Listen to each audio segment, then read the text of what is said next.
मनुष्य की जिंदगी को बर्बाद करने के लिए हमेशा कोई बहुत बड़े पापों की जरूरत नहीं होती। उसके लिए एक ही वाक्य काफी होता है और वह वाक्य है, मैं कल से शुरू करूंगा। यही वो शब्द है जिसने लाखों सपनों को अधूरा छोड़ दिया। यही वो सोच है जिसने अनगिनत लोगों को गरीबी, दुख और पछतावे में धकेल दिया। कोई कहता है कि मैं कल से पढ़ाई शुरू करूंगा, मैं कल से गुस्सा कम करूंगा, मैं कल से मोबाइल कम देखना शुरू करूंगा, मैं कल से योग एक्सरसाइज शुरू करूंगा, मैं कल से गुस्सा कम करना शुरू करूंगा। लेकिन सोचिए, अगर एक किसान ये कह दे कि मैं कल से बीज बोऊंगा तो क्या खेत फसल दे देगा? अगर एक दीपक कह दे कि मैं कल से जलूंगा तो क्या अंधेरा दूर हट पाएगा? याद रखिए, जो कल पर जीते हैं वे हमेशा पीछे रह जाते हैं। जीवन उन लोगों के साथ चलता है, उन लोगों का ही साथ देता है जो हमेशा आज में जीते हैं, जो अभी कदम आगे बढ़ाते हैं। उनका साथ ही ये जीवन दे पाता है। एक गांव के अंदर एक युवक रहता था जिसका नाम था मोहन। वह बहुत बड़े बड़े सपने देखा करता था कि मैं बहुत बड़ा इंसान बनूंगा, मैं बहुत अमीर बन जाऊंगा, एक दिन देखना मैं सबको दिखा दूंगा। लेकिन उसकी एक आदत थी कि वह हर बात को टालता था, कल पर टालता था। उसकी माँ उसको सुबह कहती कि बेटा जल्दी उठ जाओ, तो वह कहता था मैं कल से उठना शुरू करूंगा। उसके पिता अगर कहते थे कि जाओ कुछ सीख लो जा करके, तो वह कहता था पिताजी कल से सीखना शुरू करूंगा। और वह कल के सपने देखता था। वो बड़े बड़े सपने देखता रहा, पूरा गांव उसका मेहनत करता रहा। परिणाम क्या आया? उसके साथ के जो साथी थे वो अच्छी जॉब पर चले गए, कोई अच्छा बिजनेसमैन बन गया, कोई सफल इंसान बना, कोई किसी पद पर पहुंचा। लेकिन वह मोहन वही का वही खड़ा था। एक दिन वो जंगल में गया और उसने एक संत से जाकर के पूछा कि महात्मा जी, मेरी जिंदगी क्यों नहीं बदल रही है? उस महात्मा ने एक बीज उसको दिया और कहा कि इस बीज को जाकर के बो दो। उसने कहा कि मैं कल बोऊंगा। महात्मा ने कहा बस यही तुम्हारी बीमारी है। महात्मा ने उसको कहा कि जो बीज को कल पर टाल देते हैं, समय उसकी जमीन को सूखी छोड़ देता है। उन्होंने उसको समझाया कि देखो बेटा, जो कल पर निर्भर रहते हैं वे हमेशा पछताते हैं। समय उनके साथ कभी भी नहीं चलता है। समय उन लोगों के साथ चलता है जो उसी समय कदम उठाते हैं। उन लोगों को जीवन साथ देता है जो उसी समय आगे बढ़ते हैं, जो कल पर नहीं टालते हैं। उसके मन को वह बात लग गई और उसने तभी छोड़ दिया और उसी वक्त काम को करना शुरू कर दिया, काम को टालना बंद कर दिया। और एक दिन वो मोहन अपने गांव का सबसे सफल इंसान बना। तो समय को टाल देना ये सबसे बड़ी बीमारी है। समय बहुत बहुमूल्य है। शुक्रगुजार बनो कि तुम्हें वो समय मिला है जो इतना बहुमूल्य है, जिसका कोई मूल्य ही नहीं है। लेकिन समय की भी एक शर्त है। समय कहता है तो मुझे सम्मान दोगे तो मैं तुम्हें सम्मान दूंगा, और अगर तुम मुझे व्यर्थ करोगे तो मैं भी तुम्हें व्यर्थ कर दूंगा। याद रखो, बीता हुआ समय और गया हुआ अवसर वापस कभी लौट करके नहीं आया करता है। इसलिए घड़ी जो है वे आपको समय ही नहीं बताती, वो ये भी बताती है कि धीरे धीरे आपकी जिंदगी भी कम हो रही है। इसलिए अपने समय का सदुपयोग कर लो, और अगर समय का सदुपयोग नहीं करोगे तो एक दिन पछताना पड़ता है। एक विद्यार्थी था, वो बहुत ज्यादा मोबाइल देखता था। सभी उसको समझाते थे कि पहले अध्ययन कर ले, पढ़ाई कर ले। वह कहता था अभी तो बहुत समय पड़ा है, परीक्षा में भी तो साल पड़ा, 6 महीने पड़े, 8 महीने पड़े, बहुत समय पड़ा है। वह मोबाइल देखता गया और आखिर परीक्षा पास आ गई। परीक्षा को पास दे करके उसकी तैयारी नहीं थी, वह एकदम घबराया, उसकी नींद उड़ गई, उसको डर लगने लगा, उसको एंजाइटी होने लगी, उसका आत्मविश्वास कम हो गया और पेपर दिए, परिणाम वही आया जो आना चाहिए था। उसको उसमें असफलता मिली। वह पछताने लगा। उसने कहा कि अगर मैं समय पर समय का सदुपयोग कर लेता, अगर मैं समय को व्यर्थ ना करता तो आज मुझे पछताना ना पड़ता।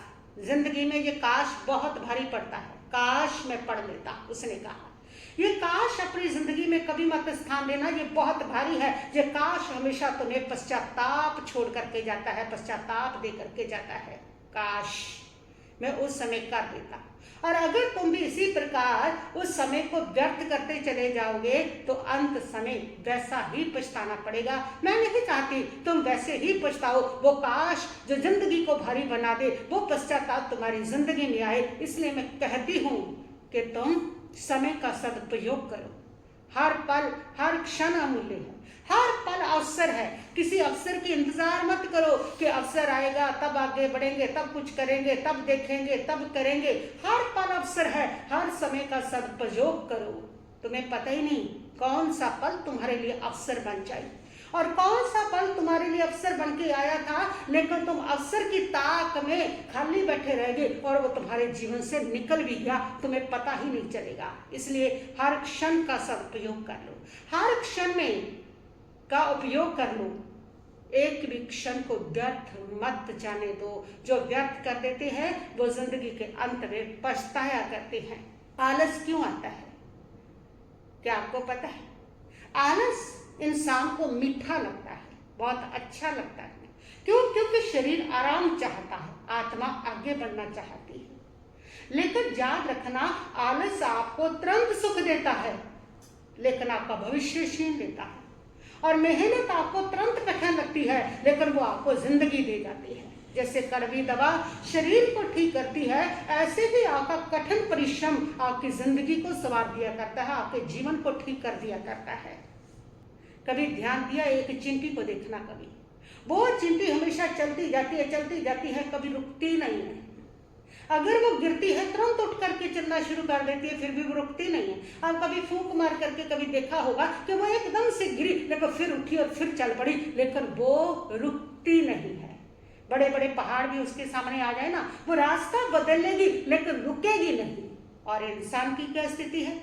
इंसान की ये स्थिति है, थोड़ी सी दिक्कत आ गई, थोड़ी सी परेशानी आ गई और तभी वो कह देता है कि मेरा तो अब मन नहीं है, मैं अब कर नहीं सकता, मेरा मन नहीं है। याद रखना, जो मन के पीछे चलते हैं वह कभी मंजिल पर नहीं पहुंच पाते हैं, वे हमेशा पश्चाताप के गड्ढे में गिरते हैं। और जो अपने लक्ष्य को लेकर के सामने चलते हैं वही इतिहास रचते हैं।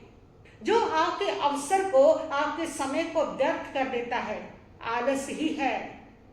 और वह आलस ही है जो आपको हजार बहाने देता है। कई बार व्यक्ति कहता है कि मैं करना तो बहुत कुछ चाहता था लेकिन मैं क्या करूं, मेरे पास समय नहीं है, मेरे पास पैसा नहीं है, मेरी परिस्थितियां वैसे नहीं है, मेरे माता पिता का सहयोग नहीं है, जब मेरे परिवार का सहयोग नहीं है। मैं भी बहुत आगे बढ़ना चाहता था लेकिन मैं कर नहीं सका क्योंकि मेरे को किसी का सहयोग नहीं है। लेकिन आपको याद होना चाहिए, आपको पता होना चाहिए कि इस संसार में जितने भी फेमस लोग हुए हैं, जितने भी महान लोग हुए हैं ना, वो किसी सुविधा के बल पर बड़े नहीं बने। वो अगर बड़े बने हैं तो अपने संघर्ष के बल पर बड़े बड़े हैं। उनमें कोई तो अखबार बेचता था और कोई पूरी पूरी रात स्ट्रीट लाइट में पड़ता था, किसी ने हजारों बार सफलता देखी थी। आपने देखा होगा जितने महान ये पुरुष हुए हैं उन सब ने बहुत संघर्ष किया है। वो कोई सुविधा में नहीं पड़े कि आपको सुविधा चाहिए और आप तब करेंगे। आपके पास परिस्थितियां होंगी, आप तभी आगे बढ़ेंगे। जितने लोग आगे बढ़े हैं, जिन्होंने इतिहास रचा है, उनके पास वैसी कोई परिस्थितियां नहीं थी जो उनका सहयोग कर रही थी, उनका साथ दे रही थी। जो लोग अपना कदम आगे रखते हैं, जो परिश्रम करते हैं, जो कठोर मेहनत करते हैं, वही लोग दुनिया बदलते हैं। और जो लोग मेहनत नहीं करते हैं वह लोग पछतावे के गड्ढे में गिर जाया करते हैं, वे पीछे रह जाया करते हैं। इसलिए परिस्थितियों से हारने वाला व्यक्ति कभी आगे नहीं बढ़ सकता है। और जो लोग परिस्थितियों से नहीं हारते हैं वही लोग महान बना करते हैं। कहते हैं कि एक लकड़हारा था, रोज लकड़ियां काटने के लिए जाता था और वह लकड़हारा बहुत बूढ़ा भी हो गया था। गांव के लोगों ने उसको कहा कि अब तो तुम आराम करो, अब तो तुम बहुत बूढ़े हो गए हो, अब तो तुम्हें मुश्किल भी है काम करना। उसने गांव वालों से कहा कि देखो, अगर मैं आज रुक गया तो कल भूखा मरूंगा। गांव वाले उसकी बात को सुन करके स्तब्ध रह गए। बात बिल्कुल सही कही थी उसने। जो रुक गया वह एक दिन समाप्त हो जाता है। और इसलिए जो चलता है, जो बढ़ता रहता है, जो बढ़ता रहता है, वही अपनी समृद्धि को पाता है, वही अपनी मंजिल को पाता है, वही सुख के रास्ते पर आगे बढ़ता है। जीवन में कभी रुको मत आलस के कारण, परिस्थितियों के आगे कभी हारो मत। उस बुढ़े ने जो संदेश दिया वो इंसान था जो परिस्थितियों के आगे हारा नहीं था। जो परिस्थितियों के आगे हार जाते हैं वो कहीं भी नहीं पहुंचते हैं। तो वो आज भी बुढ़ापा होकर के भी परिस्थितियों से हारा नहीं। उसने कहा अगर मैं आज रुक गया तो कल भूखा मरूंगा। परिस्थितियां उसकी ऐसी थी, अगर वो रुकता है तो भूखा मरता है, लेकिन वो उस परिस्थितियों के ऊपर विजय प्राप्त करता है। उन परिस्थितियों से वो कभी भी हारता नहीं है। हमारा आत्मविश्वास कैसे बढ़े? आत्मविश्वास बढ़ाने के लिए आपको कोई बहुत लेक्चर सुनने की जरूरत नहीं है। सोचने से आत्मविश्वास नहीं बढ़ेगा, कहने से आत्मविश्वास नहीं बढ़ेगा कि मैं आज से अपना आत्मविश्वास बढ़ाऊंगा। आत्मविश्वास बढ़ाने के लिए आपको डेली वर्क करना होगा।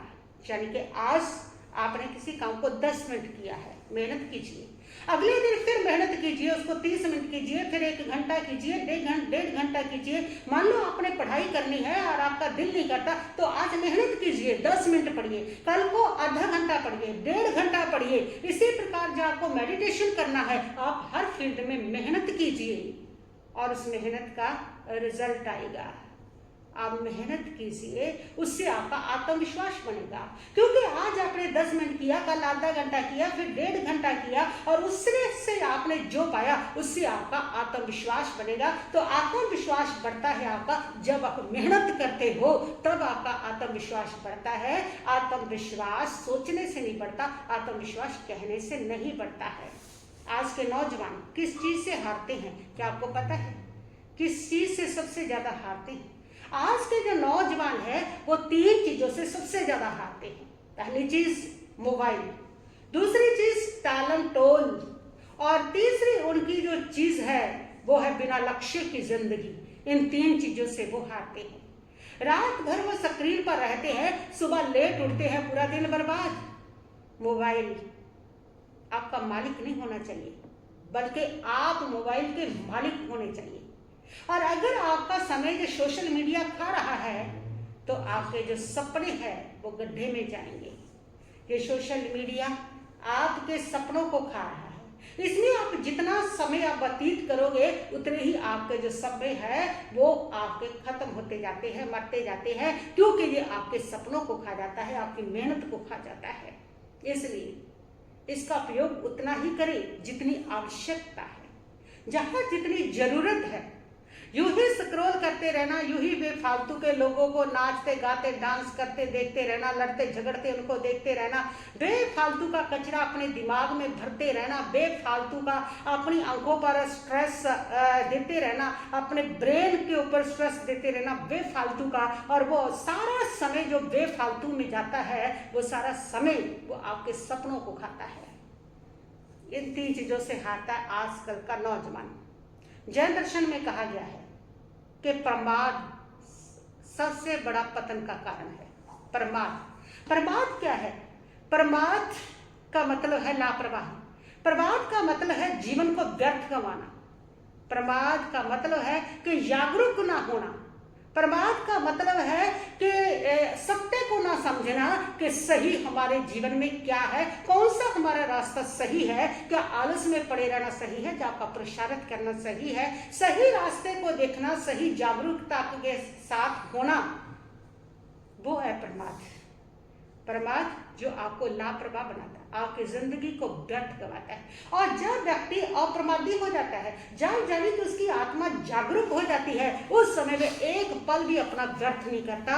हर समय का, हर पल का वो सदुपयोग करता है। हर पल अवसर है, हर पल कीमती है, हर पल बहुमूल्य है, लेकिन वो तब जानता है जब उसकी आत्मा जागरूक होती है, जब उसमें विवेक का जागरण होता है, जब वो अप्रमादी होता है। इसलिए प्रमाद आपके पतन का सबसे बड़ा कारण है, जो आपके समय को व्यर्थ करता है, जो आपके जीवन को व्यर्थ करता है, जो आपको लापरवाह बनाता है कि जहां से आप मंजिल पर पहुंच सकते थे, कुछ उपलब्धियां हासिल कर सकते थे, अपने लिए संसार का भला कर सकते थे, और वो सारे का सारा अगर आपका किसी ने खपाया तो वो आपका प्रमाद है, जिसने आपको सत्य को नहीं जानने दिया, जिसने आपको सही रास्ते को नहीं देखने दिया, जिसने आपको लापरवाह बना दिया, जिसने आपके समय को व्यर्थ करने सिखा दिया, वो प्रमाद था आपका। इसलिए परमात्मा ने कहा प्रमाद पतन का सबसे बड़ा कारण है। एक व्यक्ति नदी के किनारे बैठा हुआ था और कह रहा था कि जब नदी का पानी रुक जाएगा ना, मैं तब नदी पार करूंगा। तभी एक संत वहां पर आया, उसने कहा कि मूर्ख, ये नदी का पानी कभी नहीं रुकेगा, अगर पार तुम्हें जाना है तो पानी में उतरने का साहस करना पड़ेगा। हमारा जीवन बिल्कुल वैसा है। यदि लोग कहेंगे कि परिस्थितियां हमारे अनुकूल होएगी तब हम कुछ करेंगे, तो याद रखो ये संसार है, यहाँ पर पूरी तरह से परिस्थितियां किसी के अनुकूल नहीं होती, और जिसको भी सफलता के शिखरों पर पहुंचना है ना, उसको अपना पहला कदम उन्हीं परिस्थितियों में उठाना पड़ता है, उन्हीं परिस्थितियों में मेहनत करनी पड़ती है, तब जाकर के वह एक सफल इंसान बन पाते हैं। इसलिए मैं कहूँगी कि आप इस बात को हमेशा याद रखें कि यदि आप आज आलस में समय को व्यर्थ करोगे तो समय आपको व्यर्थ करेगा, और जो समय का सदुपयोग करते हैं, जो मेहनत करते हैं और समय को व्यर्थ नहीं करते, वो सम्मान की जिंदगी जीते हैं। और जो समय को व्यर्थ कर देते हैं, वह लोग अपने जीवन को पछतावे के साथ जीते हैं कि काश मैं उस समय का सदुपयोग कर लेता। इसलिए याद रखो, बीता हुआ समय और हाथ से गया हुआ अवसर ये कभी लौट करके नहीं आया करता है। बस इतना ही कहती हुई मैं अपने वक्तव्य को यहीं पर स्थगित करती हूँ। ओम शांति शांति शांति भवतु।